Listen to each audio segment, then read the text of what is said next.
बिस्मिल्लाहिर्रहमानिर्रहीम। अस्सलाम वालेकुम नाज़रीन, हमने गुज़श्ता 4 वीडियोज़ में इस बात पर डिस्कशन की कि खून का माखज़ क्या है, खून की कमी यानी एनीमिया की वजूहात, अक़साम, इलामात और इसके इलाज पर भी तफसीली बात हुई। तो आज हम बात करेंगे कि वो कौन सी ग़िज़ाएँ हैं जिनका इस्तेमाल खून की कमी को पूरा करना मुमकिन बना सकता है, कौन सी ग़िज़ाएँ खाई जाएँ कि जिनसे या तो खून की कमी ही पैदा ना हो या अगर एनीमिया हो भी जाए तो ये जल्दी ठीक हो जाए। तो नाज़रीन, मैं हूँ डॉक्टर मोहम्मद असलम फ़हीम और आप सबको बहुत बहुत वेलकम है मेरे यूट्यूब चैनल पर।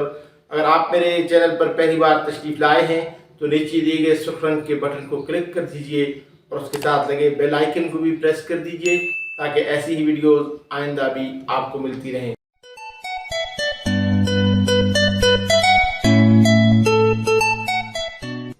नाज़रीन, एनीमिया या खून की कमी की सबसे बड़ी वजह जिस्म में आयरन या फौलाद की कमी है। इस कमी को पूरा करने के लिए आयरन से भरपूर ग़िज़ा के साथ साथ 3 विटामिन्स भी बहुत ज़रूरी हैं, क्योंकि ये 3 विटामिन्स जिस्म में आयरन के जज़ब होने की रफ्तार को बढ़ा देते हैं। और ये विटामिन्स हैं विटामिन B12, विटामिन C और फोलिक एसिड, जिसे विटामिन B9 या फोलेट भी कहा जाता है। खून की कमी के लिए बेहतरीन ग़िज़ा में आयरन और दीगर विटामिन से भरपूर ग़िज़ाएँ शामिल हैं जो हेमोग्लोबिन और खून के सुर्ख खलियात की पैदावार के लिए बहुत ज़रूरी हैं। इसमें ऐसी ग़िज़ाएँ भी शामिल होनी चाहिए जो आपके जिस्म को आयरन को बेहतर तरीके से जज़ब करने में मदद दे सकें। खाने में आयरन की 2 किस्में हैं, हीम आयरन और non heme iron. Heme iron poultry, गोश्त और सी फूड्स में पाया जाता है। Non heme iron plant foods और आयरन से भरपूर ग़िज़ाओं में पाया जाता है। आपका जिस्म दोनों अक़साम को जज़ब कर सकता है, लेकिन ये हीम आयरन को ज़्यादा आसानी से जज़ब कर लेता है। आयरन डिफिशियंसी ट्रीटमेंट के सिलसिले में एक बालिग़ इंसान को रोज़ाना 150 से 200 मिलीग्राम आयरन की ज़रूरत होती है। पत्तों वाली सब्जियाँ, ख़ासतौर पर डार्क कलर वाली सब्जियाँ नॉन हीम आयरन का एक बड़ा ज़रिया है। ज़्यादा आयरन हासिल करने और आयरन की कमी एनीमिया से लड़ने में मदद के लिए जिन ग़िज़ाओं की ज़रूरत होती है, इनमें पालक, चुकंदर और गाजर बहुत अहम हैं। सब्जियों में पालक आयरन से भरपूर होती है। खून की कमी के शिकार लोग पालक को उबाल कर इस्तेमाल करें। इसी तरह चुकंदर का इस्तेमाल भी बहुत मुफीद है, क्योंकि चुकंदर में आयरन के अलावा विटामिन B भी काफ़ी मिकदार में मौजूद होता है। इसलिए घर पर इसका जूस निकाल कर भी इस्तेमाल कर सकते हैं या इसका सलाद भी बनाकर इस्तेमाल किया जा सकता है। गाजर का इस्तेमाल भी एनीमिया दूर करने में बहुत मददगार है। आप इसको उबाल कर या फिर सलाद के तौर पर या इसका जूस निकाल कर भी रोज़ाना इस्तेमाल कर सकते हैं। जब आप आयरन के लिए डार्क कलर के पत्तों वाली सब्जियां खाते हैं तो ये आयरन के हसूल के लिए एक बड़ा ज़रिया है। आयरन से भरपूर कुछ सब्जियां जैसे पालक में ऑक्सलेट ज़्यादा होते हैं और ऑक्सलेट्स नॉन हीम आयरन के इंतज़ाम में मदद देते हैं। अगरचे एनीमिया की मजबूरी खुराक के हिस्से के तौर पर सब्जियां खाना फ़ायदेमंद है, लेकिन मुकम्मल इलाज के लिए सिर्फ ग़िज़ा पर ही इन्हिसार नहीं किया जा सकता। विटामिन C आपके मैदे में आयरन जज़ब करने में मदद करता है।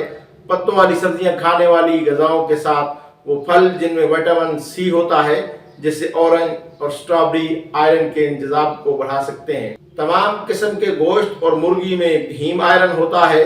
सुर्ख गोश्त और भेड़ का गोश्त बेहतरीन ज़राए हैं हीम आयरन के लिए, कि चिकन में कम मिकदार में आयरन पाया जाता है।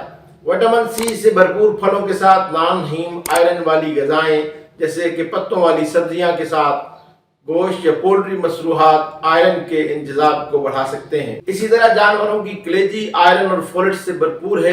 कुछ दीगर आयरन से भी भरपूर ऑर्गन मीट जैसे दिल, गुर्दे और गाय की ज़बान है। सी फूड भी हीम आयरन की फराहमी का एक बड़ा ज़रिया है। सी फूड में टोना, मैकरेल, माही, फ्रेश पेरेज और सैल्मन आयरन से भरपूर ग़िज़ाएँ हैं। आयरन और कैल्शियम से भरपूर दीगर ग़िज़ाई अशिया में ताज़ा दूध, पनीर, दही और मक्खन शामिल हैं। नाज़रीन, कोई एक खुराक खून की कमी का इलाज नहीं करेगी, लेकिन गहरे पत्तों वाली सब्जियां, गिरीदार मेवे और बीज, समुद्री ग़िज़ा, गोश्त, फलियां और विटामिन C से भरपूर फल और सब्जियों से भरपूर मजबूरी सेहतमंद ग़िज़ा खाने से आपको खून की कमी पर काबू पाने के लिए ज़रूरी आयरन हासिल करने में मदद मिल सकती है। लेकिन आयरन डिफिशियंसी का बायस बनने वाले अवारिस का बेहतर इलाज ही आपके खून की कमी का मुस्तकिल और महफूज हल है। नाज़रीन, अपने और अपने प्यारों के बेहतर इलाज के लिए हमेशा होम्योपैथिक तरीका इलाज का इंतखाब कीजिए। اس لیے کہ ہومیوپیتھک ایک سستا، مؤثر اور مضر اثرات سے پاک طریقہ علاج ہے۔ مرض خواہ کوئی بھی ہو، ہومیوپیتھک مرض کا نہیں مریض کا علاج کرتی ہے۔ امید ہے یہ ویڈیو آپ کو پسند آئی ہوگی۔ ویڈیو اچھی لگی ہے تو اسے لائک کیجئے، شیئر کیجئے اپنے فرینڈز، فیملی اور اپنے پیاروں کے ساتھ، تاکہ انہیں بھی بینیفٹ مل سکے۔ اگر آپ کو کچھ اور پوچھنا ہو، کسی بیماری کے بارے میں کچھ جاننا چاہتے ہوں یا کسی ہومیوپیتھک دوا کے متعلق آپ کو کوئی سوال ہو تو کمنٹس باکس میں اس کا اظہار ضرور کیجئے۔ اگر آپ میرے چینل پر پہلی بار تشریف لائے ہیں تو نیچے دیے گئے سرخ رنگ کے بٹن کو کلک کر دیجئے اور اس کے ساتھ لگے بیل آئیکن کو بھی پریس کر دیجئے، تاکہ ایسی ہی ویڈیوز آپ کو آئندہ بھی ملتے رہیں۔ اپنا اور اپنے سے جڑے لوگوں کا بہت زیادہ خیال رکھیے۔ ملتے ہیں بہت جلد ایک نئی ویڈیو کے ساتھ، تب تک کے لیے اجازت دیجیے۔ اللہ حافظ۔